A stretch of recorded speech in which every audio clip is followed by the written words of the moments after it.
नमो अरिहंताणं नमो सिद्धाणं नमो आयर्याणं नमो वज्रायाणं नमो लोय सव्यसाहूनम् मोक्षमार्गस्य नेतारं भेतारं कर्म भूभृताम् ज्ञातारं विश्वतत्त्वानां वन्दे तद्गुणलब्धये। तो चर्चा चली थी कि इस आकाश में 6 द्रव्य किस प्रकार रहते हैं।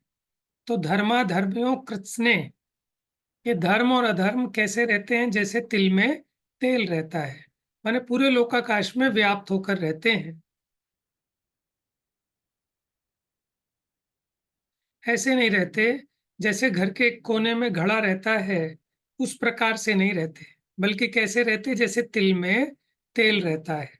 प्रश्न कर रहे हैं आगे, लोकाकाश में धर्म अधर्म के प्रदेश परस्पर विरोध रहित कैसे रहते हैं? क्योंकि एक प्रदेश में 3 प्रदेश रहना संभव नहीं है। 3 प्रदेश कौन कौन से हो गए? कोई बताएगा 3 प्रदेश कहां से आ गए? आकाश भी तो हो गया ना। हाँ, वेरी गुड। एक तो आकाश का प्रदेश, उसी में धर्म के प्रदेश, उसी में अधर्म के प्रदेश। ठीक है, लोकाकाश में धर्म और अधर्म तो अपोजिट है, तो फिर इनके विरोध रहित कैसे रहते हैं? उत्तर पढ़िए, कौन पढ़ेगा?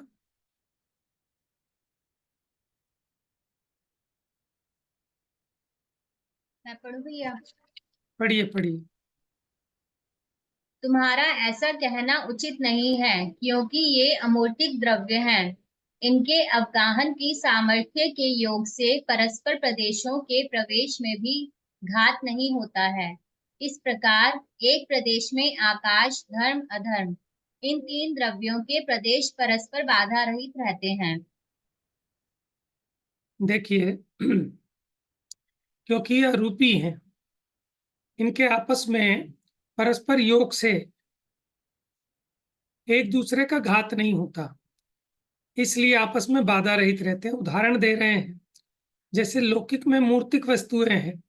घड़े में आपने भस्म भर दी यानी राख, अब उसमें आप जल डालो तो जल भी आ जाएगा, और पारा डालो तो पारा भी आ जाएगा।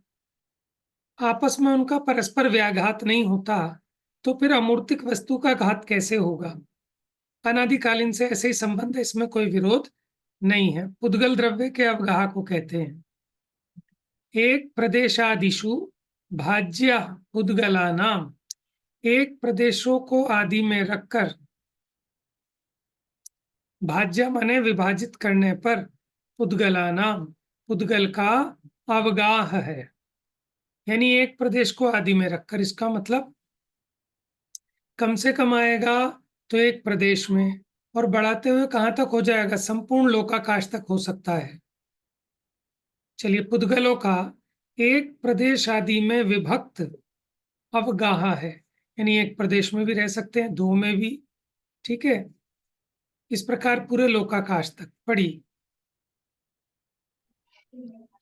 एक प्रदेशादिषु, एक प्रदेश है आदि में जिसके वह संख्यात, असंख्यात और अनंत परमाणुओं के स्कंध रूप पुद्गल, अथवा एक प्रदेश है आदि में जिनके वह एक प्रदेशादिषु भाज्य, विभक्त करने योग्य, या लोकाकाश के एक प्रदेश से लेकर असंख्यात प्रदेश पर्यंत अनेक प्रकार के पुद्गलानाम पुद्गलों का, या लोक के एक प्रदेश से लेकर असंख्यात प्रदेश पर्यंत अनेक प्रकार के पुद्गलों का अवगाह है।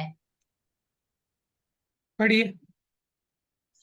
पुद्गल द्रव्य की अवगाहना लोक में एक प्रदेश से लेकर असंख्यात प्रदेश पर्यंत भाज्य रूप है। आकाश के एक प्रदेश में एक परमाणु की भी अवगाहना है, तथा सूक्ष्म रूप से परिणमित 2 आदि संख्यात, असंख्यात या अनंत परमाणुओं का स्कंद भी एक प्रदेश में रह लेता है। खुले या बंधे हुए 2 परमाणु की एक प्रदेश में भी और 2 प्रदेश में भी अवगाहना है। दो प्रदेश में तीन आदि संख्यात, असंख्यात या अनंत परमाणुओं के स्कंध की भी अवगाहना है। तीन प्रदेशों में खुले या बंधे हुए तीन परमाणुओं की अथवा चार आदि संख्यात, असंख्यात, अनंत परमाणुओं के स्कंध की अवगाहना है। इसी प्रकार चार आदि लोक के असंख्यात प्रदेश पर्यंत पुद्गल द्रव्य की अवगाहना भाज्य रूप है। देखिए, अब आपको समझ में आया होगा कि जो आकाश का एक प्रदेश है, उसमें एक प्रदेशी परमाणु भी रह सकते हैं, दो प्रदेशी भी, अनंत प्रदेशी परमाणु भी, माने अनंत प्रदेशी स्कंद भी एक प्रदेश में रह सकता है। चार आदि लोक के असंख्यात प्रदेश पर्यंत पुद्गल द्रव्य की अवगाहना भाज्य रूप है। ठीक है, यानी पुद्गल तो एक प्रदेश में रहे, दो प्रदेश में रहे, तीन प्रदेश में, संख्यात में, असंख्यात में, और एक प्रदेश पर अनंत, ये लिखा सूक्ष्म रूप से परिणमित अनंत परमाणुओं का स्कंद भी एक प्रदेश में रह सकता है। पढ़िए। प्रश्न, अमूर्तिक द्रव्य की तो एक क्षेत्र में अवगाहना विरोध रहित है, परंतु मूर्तिक वस्तु की अवगाहना तो विरोध रूप है। वह एक क्षेत्र में कैसे हो? चलिए, अरूपी तो एक दूसरे को अड़ते नहीं है, तो वो तो एक प्रदेश में आ सकते हैं अनेक, लेकिन मूर्तिक तो आपस में अड़ते होंगे, वो कैसे आ सकते हैं एक प्रदेश में इतने ज्यादा? उत्तर, मूर्तिक द्रव्य में भी सूक्ष्म परिणमन रूप और अवगाहन रूप ऐसी विशिष्ट शक्ति है जिससे वे परस्पर बाधा रहित हैं। इसमें विरोध नहीं है। जैसे एक घर में अनेक दीपों का प्रकाश क्षेत्र के विभाग बिना एक क्षेत्र में ही रहता है, उससे उनमें एकपना भी नहीं आता है। उसी प्रकार आकाश के एक प्रदेश में अनंतानंत पुद्गल परमाणु का स्कंध भी निर्विरोध भाव से रहता है। उनमें परमाणु पृथक पृथक ही रहते हैं, वे एक नहीं होते हैं। बात समझ में आ गई आपको? प्रकाश का उदाहरण दिया, एक दीपक के प्रकाश ने पूरा स्पेस, माने जो जगह थी, वो पूरा ऑक्यूपाई कर लिया। फिर अगर आप दूसरा दीपक लाएंगे तो उसका प्रकाश उसमें आ जाएगा कि नहीं आ जाएगा, उसी कमरे में जिसमें पहले प्रकाश ने पूरी जगह घेर ली थी। ऐसे आप हजारों दीपक लाओ, उन सबके प्रकाश उसमें आ जाएंगे ना, तो यह अवगाहना शक्ति के कारण आपस में विरोध रहित रहती हैं। आगे पढ़िए। भैया ऐसा शिकंजी का उदाहरण भी दे सकते हैं इसमें? हाँ जी।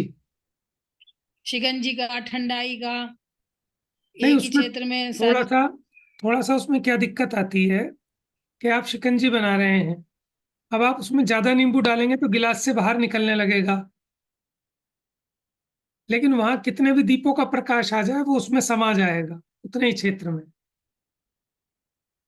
चलिए। ऐसा ही वस्तु का स्वभाव है, इसमें कुछ तर्क नहीं है। इस प्रकार से बनता है, इस प्रकार से नहीं बनता है, ऐसे तर्क करने उचित नहीं है। स्वभाव को सभी वादी स्वीकार करते हैं।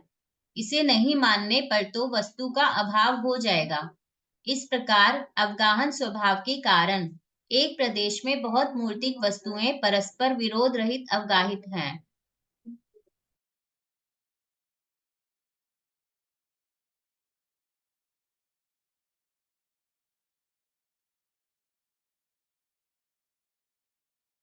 ये अवगाहन स्वभाव का चमत्कार जानना, ठीक है ना, कि एक साथ आपस में विरोध हुए बिना एक ही क्षेत्र में अनेक अनेक द्रव्य रहते हैं। पढ़िए आगे।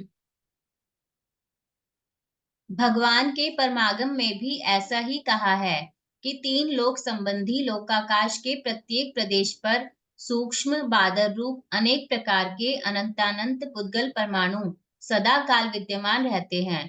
जैसे एक कमरे में किसी वस्तु को खूब दबा दबाकर भर दिया हो, उस प्रकार लोक में पुद्गल के परमाणु प्रगाढ़ रूप से संचित हैं। इस प्रकार आगम प्रमाण से भी मूर्तिक वस्तु के रहने में बाधा नहीं होने से एक प्रदेश में अनंतानंत परमाणु परस्पर विरोध रहित स्थित हैं। आगे पढ़िए। संपूर्ण तीन लोक में अवगाहित पुद्गल द्रव्य अकर्म कर्म नौकर्म रूप से तीन प्रकार का है। जो पुद्गल परमाणु तीन काल में कभी भी कर्म या नौकर्म रूप नहीं होता है, वह अकर्म जाति का पुद्गल है। जिसमें ज्ञानावरण आदि कर्म रूप होने की शक्ति है, वह कर्म जाति का पुद्गल है। जिसमें औदारिक आदि चार शरीर रूप होने की शक्ति है, वह नौकर्म जाति का पुद्गल है। देखिए, अकर्म जो कभी भी कर्म और नौकर्म रूप से परिणमित नहीं होता, वो अकर्म जाति का पुद्गल है। जो ज्ञानावरण आदि होने की शक्ति रूप है, वो कर्म जाति का पुद्गल है। जिसमें औदारिक आदि शरीर रूप होने की शक्ति है, वो नौकर्म जाति का पुद्गल है। इस प्रकार पुद्गल द्रव्य की तीन जाति हैं। अथवा पुद्गल द्रव्य के अनुवर्गना, संख्यातानुवर्गना, असंख्यातानुवर्गना, अनंतानुवर्गना, आहार वर्गना, प्रथम अग्राह्य वर्गना, तेजस वर्गना, द्वितीय अग्राह्य वर्गना, भाषा वर्गना, तृतीय अग्राह्य वर्गना, मनोवर्गना, चतुर्थ अग्राह्य वर्गना, कार्मन वर्गना, ध्रुव वर्गना, सांतर निरंतर वर्गना, शून्य वर्गना, प्रत्येक शरीर वर्गना, ध्रुव शून्य वर्गना, बादर निगोद वर्गना, द्वितीय शून्य वर्गना, सूक्ष्म निगोद वर्गना, नभो वर्गना, महास्कंध वर्गना। ये 23 प्रकार हैं। देखिए, ये 23 प्रकार की वर्गणाएं गिनाई गई है, जिसमें से हम सामान्य रूप से 4-5 के नाम बताते हैं ना। कारमान वर्गणा, आहार वर्गणा, तेजस वर्गणा, भाषा वर्गणा, मनोवर्गणा, ठीक है। लेकिन अगर 23 के नाम देखें तो ये 23 प्रकार की वर्गणाएं हैं। देखो, वर्गों के समूह को वर्गणा कहते हैं, ठीक है। तो वर्गणाएं तो 22 प्रकार की होती है, लेकिन उसमें एक परमाणु को भी पकड़ा जिसको कहा अनुवर्गणा, तो उसको मिलाकर 23 हो जाते हैं भेद। कहीं कहीं 22 पढ़ने में आएंगे आपके, कहीं 23। तो 22 आए तो 22 तो स्कंद रूप है और एक अणु रूप है, परमाणु रूप है। हाँ जी, पढ़िए। लोक में असंख्यात परमाणु ऐसे हैं जो कभी स्कंध रूप नहीं हुए हैं, सदा काल पृथक पृथक ही रहते हैं। अनंत परमाणु ऐसे हैं जो स्कंध भी हो जाते हैं और पृथक पृथक भी परिणमित होते हैं। इनमें से जो पुद्गल एक परमाणु रूप हो, वह अणुवर्गना है। यानी ये परमाणु है, कभी स्कंद नहीं बना इसका, अकेले अकेले रहते हैं, तो उसको कहा अणुवर्गणा। पढ़िए। दो दो परमाणु के स्कंध, तीन तीन परमाणु के स्कंध, इस प्रकार एक एक परमाणु अनुक्रम से बढ़ते बढ़ते 4, 5, 6, 7 इत्यादि उत्कृष्ट संख्यात पर्यंत परमाणु का स्कंध संख्यातानुवर्गना है। जघन्य असंख्यात से लेकर उत्कृष्ट असंख्यात पर्यंत क्रमशः एक एक परमाणु बढ़ते बढ़ते स्कंध होना असंख्यातानुवर्गना है। उत्कृष्ट असंख्यात से आगे क्रमशः एक एक परमाणु अधिक अधिक होते होते अनंत प्रदेशों का स्कंध होना अनंतानुवर्गना है। देखिए, दो दो परमाणु के स्कंद, तीन तीन परमाणु के स्कंद, ऐसे एक एक परमाणु अनुक्रम से बढ़ते बढ़ते उत्कृष्ट संख्यात पर्यंत परमाणुओं का स्कंद संख्यातानुवर्गणा है। जघन्य असंख्यात से लेकर उत्कृष्ट असंख्यात पर्यंत एक एक परमाणु बढ़ते बढ़ते स्कंद होना, ये सारा असंख्यातानुवर्गणा है। फिर असंख्यात से उत्कृष्ट असंख्यात से आगे एक एक परमाणु अनुक्रम से अधिक होते होते अनंत प्रदेशों के स्कंद होना, यह अनंतानुवर्गणा है। फिर उससे एक प्रदेश अधिक अथवा जिससे आहार, शरीर, इंद्रिय, श्वासोच्छ्वास, ये चार पर्याप्तियां उत्पन्न होती हैं, वो आहार वर्गणा है। वर्गणा किसे कहते हैं? वर्गों के समूह को वर्गणा कहते हैं। और वर्ग माने आप मोटा मोटा समझ लेना, पुद्गल परमाणु, उसको कहते हैं वर्ग। और उन परमाणुओं का समूह यानी स्कंध, उसको वर्गणा कहा। ये वर्ग और वर्गणा का नाम शक्ति की अपेक्षा निरूपण करने पर दिया जाता है। हाँ जी, आहार वर्गणा बताया। पढ़िए भैया जी। भैया जो अपने अरहंत होते हैं, तो उनकी आहार वर्गना तो हुई फिर। हाँ, होती है ना, शरीर तो है, इंद्रिय भी हैं, बिल्कुल है। तो आहार वर्ग तो, और श्वासोच्छ्वास भी होती है उनको। सभी पर्याप्तक जीवों के श्वासोच्छ्वास होता है। मतलब यानी कि अरंतों को श्वासोच्छ्वास भी होती है। हम्म। अपर्याप्तक जीवों के नहीं होती बस।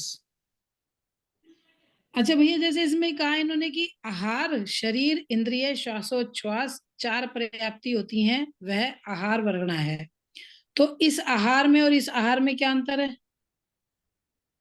देखो, आहार माने कि वो जिसके कारण माने पुद्गल वर्गणाओं को ग्रहण करना। अब आहार में तो ना बहुत सारी चीजें आ जाती हैं, जैसे आप जो कबलाहार करते हैं, भोजन आदि करते हैं, वो भी आता है। लेकिन यहाँ आहार वर्गणा इसे ही कह रहे हैं। देखो, जिससे आपके आहार का, शरीर का, इंद्रियों का और श्वासोच्छ्वास की रचना होती है, ऐसे पुद्गल परमाणुओं के स्कंद वो आहार वर्गणा के स्कंद हैं। अब देखो, पहले वाली आहार पर्याप्ति क्या थी? आहार पर्याप्ति क्या थी? ऐसे 9 कर्म पुद्गलों का ग्रहण करना जिनको क्या था, वो खल और रस रूप परिणमित कराने की योग्यता होना। ठीक है, 9 कर्म पुद्गलों को खल और रस रूप परिणमित कराने की योग्यता की पूर्ति होना, वो आहार पर्याप्ति थी। अब जो खल भाग था उसको हड्डी आदि अवयव रूप और रस भाग को खून आदि अवयव रूप परिणमित कराने की योग्यता, वो शरीर पर्याप्ति थी। फिर उससे वो इंद्रियों के आकार आदि बनने की योग्यता। माने कहने का मतलब ये है, आहार भी वो 9 कर्म पुद्गल के स्कंदों को ही आहार कह रहे हैं यहाँ पर। ठीक है, भले वो भोजन के रूप में हो, हवा के रूप में होता तो वहां 9 कर्मों का ग्रहण है। ठीक है, सही बात है।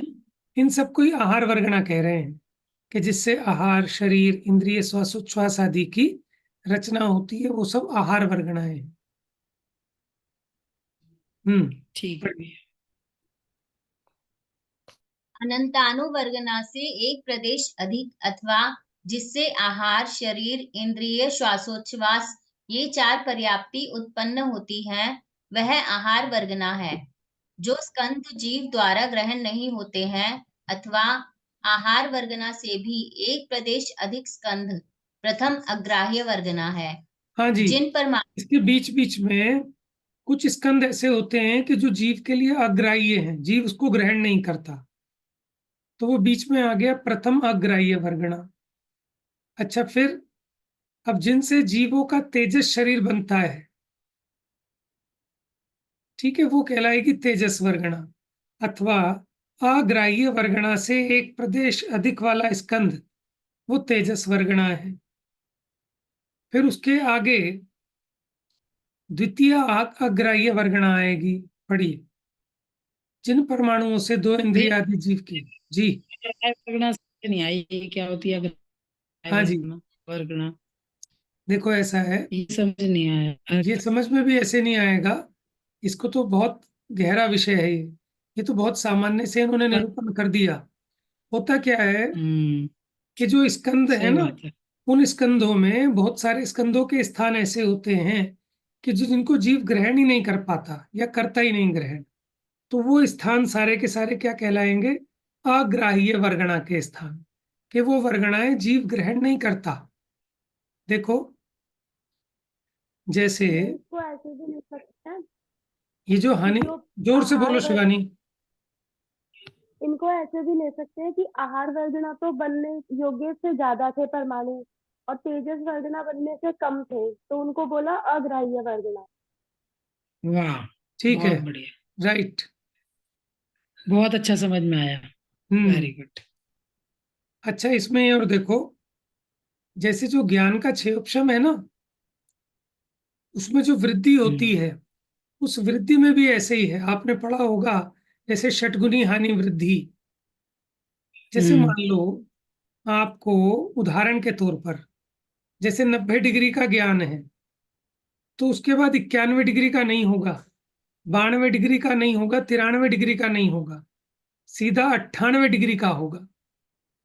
तो ऐसे ये बीच के अच्छा, स्थान ऐसे होते हैं कि जो अग्राह्य हैं। हमें क्या लगता है, अगर ज्ञान बढ़ रहा है तो वो इसी क्रम से बढ़ेगा, जैसे अभी 90 डिग्री है, फिर 91 होगा, फिर 92 होगा, फिर 93 होगा, जबकि ऐसा नहीं है। उसमें बहुत सारे स्थान ऐसे होते हैं कि जिनको छोड़ के सीधा आगे होगा। तो उसी बहुत अच्छा प्रकार से समझ में यहाँ, आया कि आहार वर्गणा से ज्यादा है और तेजस से कम है, वो हाँ अग्राह्य हो गए। बिल्कुल, बहुत बढ़िया खुलासा, बहुत अच्छा। ठीक है ना। ठीक है बाकी सूक्ष्म जी। निरूपण तो फिर ये बड़े ग्रंथों में, जैसे धवलादिक में इसका विशेष निरूपण मिलेगा। अभी तो सिर्फ एक सामान्य सामान्य से यहाँ पर दिया है, और ये भी इन्होंने बड़ी मेहनत की है चेतन दास जी ने, कि बड़े बड़े ग्रंथों से लेकर सार रूप में यहाँ परोस दिया है। ठीक है ना, कम से कम। मैं भी इसीलिए भैया, क्योंकि मुझे पता है कि आप और शिवानी जी वो पढ़ते हो बड़े बड़े ग्रंथ, इसलिए पूछ लेती हूँ आप ये लोगों मैं से। तो नहीं पढ़ पाता, शिवानी पढ़ती है। हाँ, शिवानी जी हाँ, ने देखो कितना अच्छा खुलासा कर दिया, भूल नहीं सकते अभी हम्म, से कभी। बिल्कुल। तो बीच में देखो ऐसे बहुत सारे अग्राह्य वर्गणाओं के स्थान आते हैं कि जो जीव ग्रहण नहीं करता।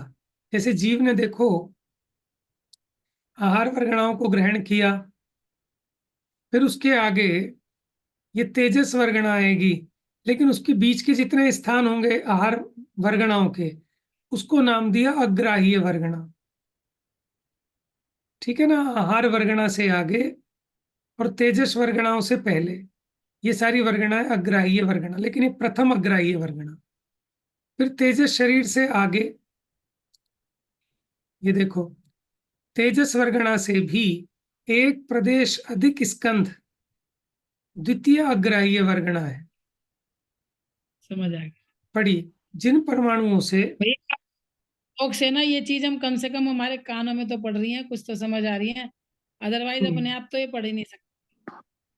हाँ जी, चलिए पढ़िए, परमाणुओं इससे एक से चीज और दो आती है, जोर से बोलो शिवानी, आवाज कम आ रही है। इससे एक चीज और मतलब एक प्रश्न उठता है कि आहार वर्गना में तो परमाणु कम है और तेजस वर्गना में परमाणु ज्यादा है, लेकिन वो फिर भी स्थूल है और वो सूक्ष्म है। तो यानी परमाणुओं से ऐसा नहीं होता कि सूक्ष्म और स्थूल का चक्कर हो। देखो उनके बंधन के ऊपर है, किसी का बंधन सघन है, किसी का विरल है। उस बंधन में प्रगाढ़ता है।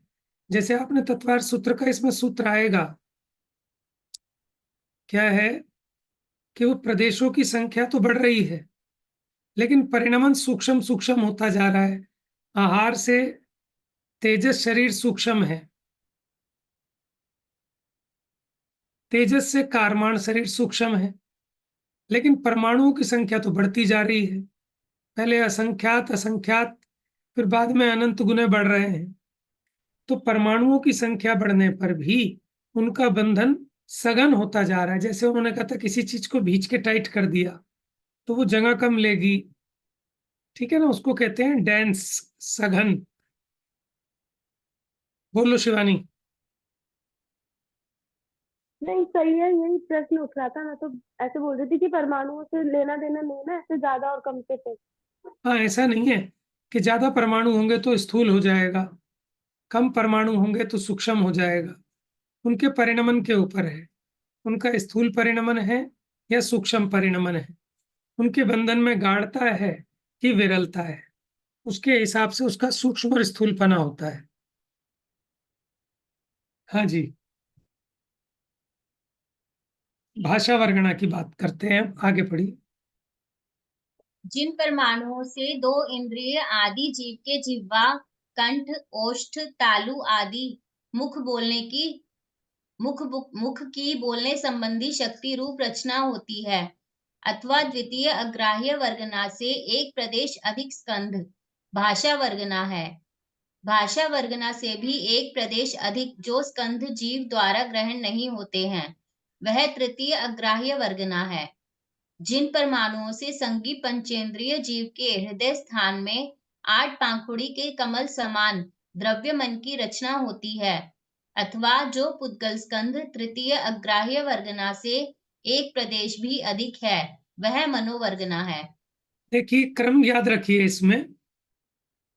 सबसे पहले हमने बताया आहार वर्गना, उसके बाद क्या बताया, तेजस वर्गना, फिर उसके बाद आ गया भाषा वर्गना, ठीक है, फिर उसके बाद आएगी मनोवर्गना, लेकिन इनके बीच बीच में अग्राह्य वर्गना भी आ रही हैं, यानी ये जीव आहार वर्गना को ग्रहण करता है, तेजस वर्गना को ग्रहण करता है, फिर भाषा वर्गना को ग्रहण करता है, मनोवर्गना को ग्रहण करता है, और इनसे एक एक अधिक अधिक जो वर्गनाएं, एक एक प्रदेश अधिक, एक एक परमाणु अधिक वाले जो स्कंद हैं, वो बीच बीच में अग्राह्य वर्गना है। सबसे पहली जो आई वो प्रथम अग्राह्य वर्गना, फिर द्वितीय अग्राह्य वर्गना, फिर तृतीय अग्राह्य वर्गना।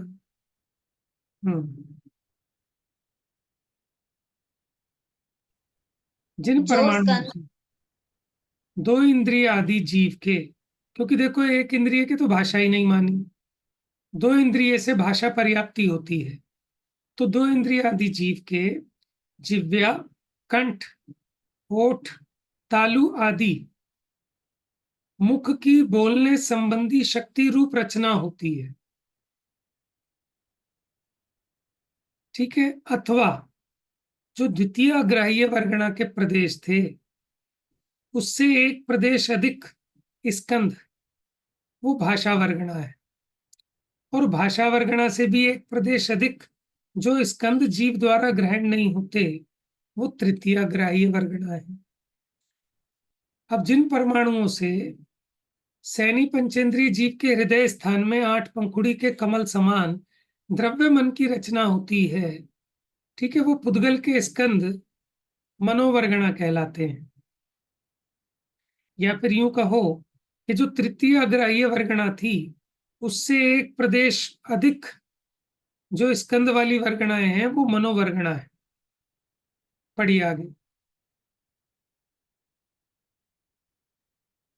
जो स्कंद जीव द्वारा ग्रहण नहीं होते हैं अथवा मनोवर्गना से एक प्रदेश भी अधिक रूप हैं, वह चतुर्थ अग्राह्य वर्गना है। जिन परमाणुओं से ज्ञानावर्णादि रूप अष्टकर्म की रचना होती है, अथवा जो स्कंद चतुर्थ अग्राह्य वर्गना से एक प्रदेश भी अधिक है, वह कार्मन वर्गना है। एक मिनट, कार्मन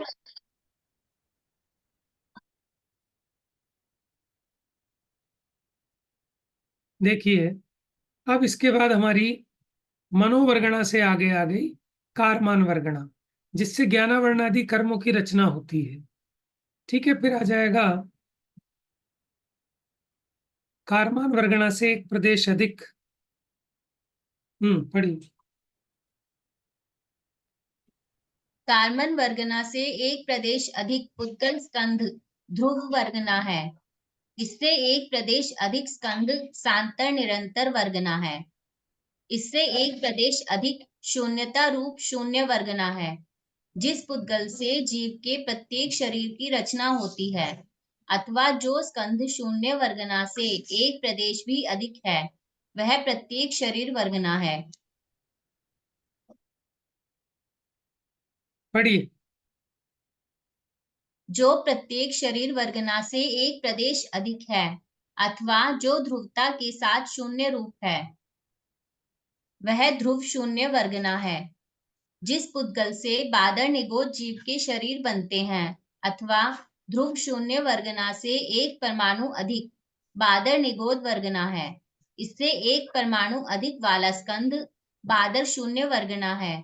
जिन परमाणुओं से सूक्ष्म निगोद शरीर बनता है, या बादर शून्य वर्गना से एक प्रदेश अधिक सूक्ष्म निगोद वर्गना है, इससे एक प्रदेश अधिक नभो वर्गना है।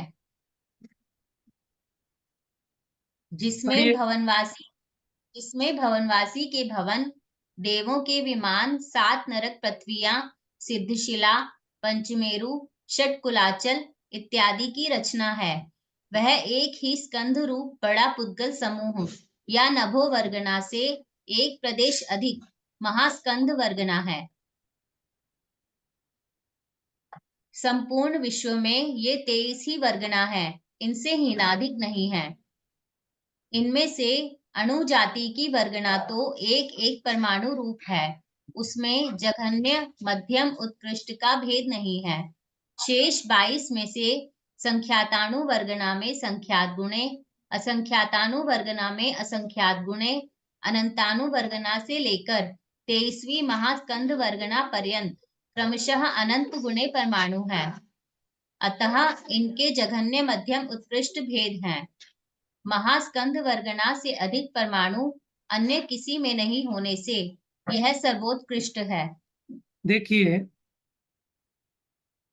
ये 23 प्रकार की वर्गणाएं हैं, ठीक है। और आपको ये भी बताया, कहीं कहीं आपको इसके 22 भेद पढ़ने में आएंगे, ठीक है। तो 22 तो जो है स्कंद रूप है, और एक जो अणु वर्गणा है वो स्कंद रूप नहीं है, वो परमाणु रूप है। इसलिए कहीं पर 22 गिनाते हैं, कहीं पर 23 भेद गिनाते हैं वर्गणाओं के। अब देखो, एक है महास्कंद वर्गणा। महास्कंद वर्गणा में माने पूरा लोक में है वो व्याप्त, पूरे लोकाकाश में व्याप्त है, और उसी में भवनवासी देवों के भवन, देवों के विमान, नरक, पृथ्वियां, सिद्ध शिला, माने पूरा तीनों लोकों की सब रचनाएं उससे बनी हुई है। एक मिनट, देखो, बादर निगोद जीव के शरीर, वहां तो परमाणु की संख्या कम, और इससे एक परमाणु अधिक वाला स्कंद, वो बादर शून्य वर्गणा हो गया। फिर उससे एक अधिक वाला जो स्कंद है वो कहलाया सूक्ष्म निगोद वर्गणा। जबकि लगता क्या है कि बादर में तो प्रदेश ज्यादा होने चाहिए, सूक्ष्म में प्रदेश कम होने चाहिए, लेकिन यहां देखो बादर से अधिक हो गए सूक्ष्म में, ठीक है। अच्छा, जो ये पहली ना अणु हम शायद वर्गणा कुछ है, गलत समझ रहे हैं। क्या हुआ? मुझे ऐसा लगता है हम ना कुछ गलत समझ रहे हैं। ये पूरे लोक में ही व्याप्त हो गई ना, ये भी तो सब सारी सारी वर्गनाएं, क्योंकि एक प्रदेश कम वाली ही जो नभो वर्गना या महास्कंद बताया, उससे सिर्फ एक प्रदेश कम वाली ही सूक्ष्म वर्गना में गिनाई है। तो एक प्रदेश तो बहुत कम होता है। तो ये बस खाली वो पकड़ रहे हैं कि जिनसे सूक्ष्म शरीर बनता है, वो खाली बन जाए वो ऐसा नहीं, वो पुद्गल परमाणु जिनसे सूक्ष्म शरीर बन सकता है, वो वर्गनाएं पकड़ रहे हैं। एक जीव मतलब एक शरीर की बात नहीं है, यहाँ पे सारे परमाणुओं को ले रहे हैं टोटल। बाकी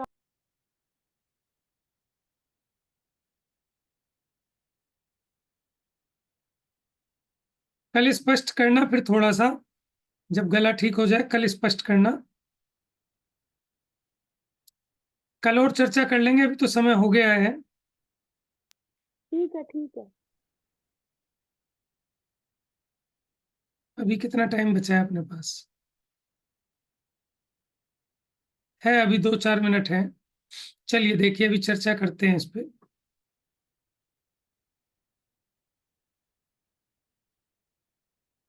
हाँ, इनमें से अणु जाति की वर्गणा तो एक एक परमाणु रूप है,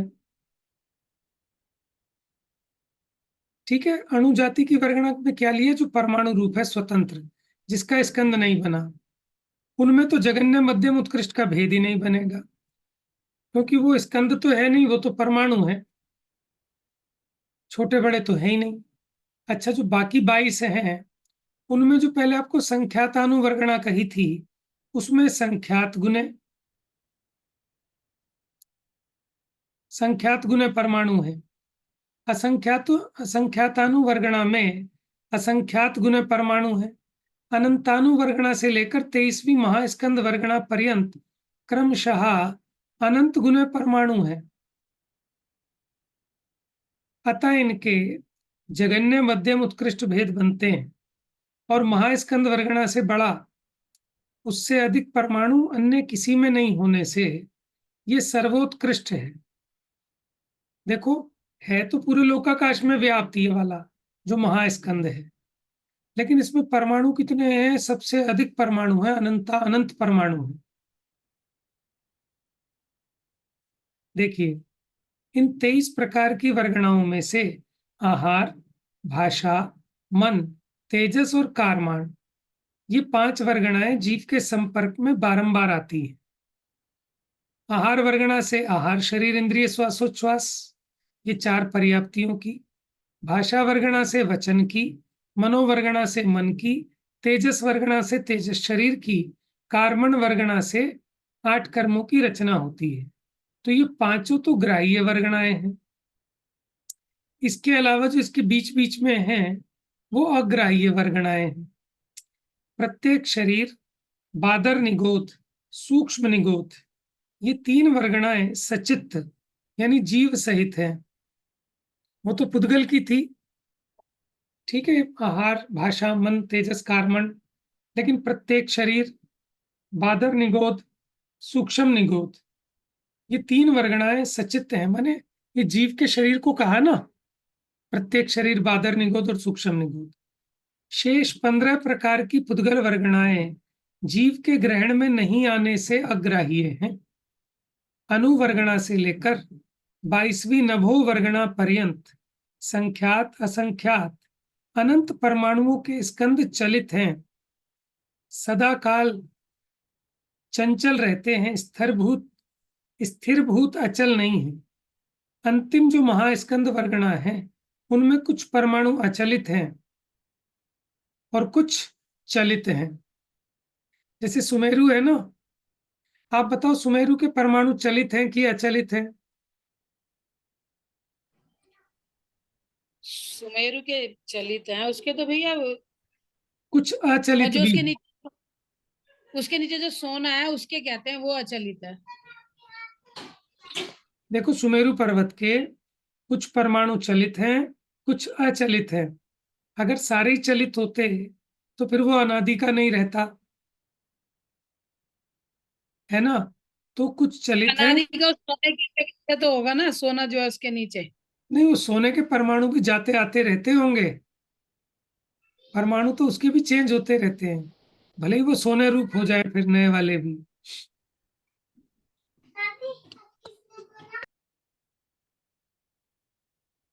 हाँ जी, ये बिल्कुल नया विषय था, ठीक है, लेकिन फिर भी थोड़ा थोड़ा सामान्य ज्ञान यहाँ प्राप्त हुआ। पढ़िए, एक पैराग्राफ और पढ़ लीजिए। मुक्त जीव। मुक्त जीव धर्म द्रव्य, अधर्म द्रव्य, आकाश द्रव्य, काल द्रव्य, ये 5 अरूपी द्रव्य अवस्थित हैं। ये अपने स्थान से चलते नहीं हैं। इनके प्रदेश भी अचलित हैं। अपने स्थान पर भी चंचल रूप नहीं है, अचल स्थिर हैं। संसारी जीव चलित हैं, अपने स्थान से अन्य स्थान में गमन करते हैं। इनके प्रदेश भी चंचल हैं। पढ़िए आगे। संसारी जीवों के प्रदेश 3 प्रकार के हैं, विग्रह गति, अयोगी, इन दोनों से रहित, शेष सभी दशा वाले। विग्रह गति में जीव के समस्त प्रदेश चलित ही हैं, स्थिर नहीं है, क्योंकि गमन क्रिया रूप प्रवृत्ति है। अयोग केवली गुणस्थान में जीव का एक प्रदेश भी चंचल नहीं है, वहां वे पूर्णतया अचलित हैं। शेष सभी दशा वाले संसार